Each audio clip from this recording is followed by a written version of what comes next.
Okay, Sunday night, and there is a tawny frogmouth on my Hills hoist. We're in the suburbs of Kellyville,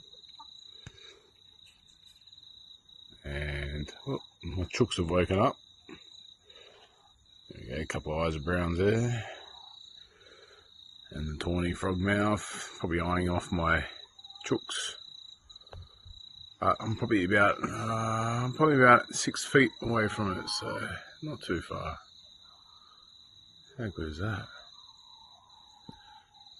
These guys just pick up.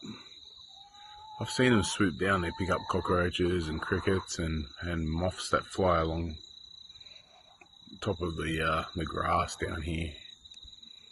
And they just swoop down, pick them up, and then go back and sit back up in the same spot. Yeah, look at the eyes on it. There we go. Come on.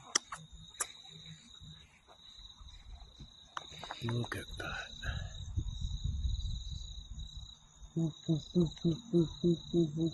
That's the noise that they make, but that's just me.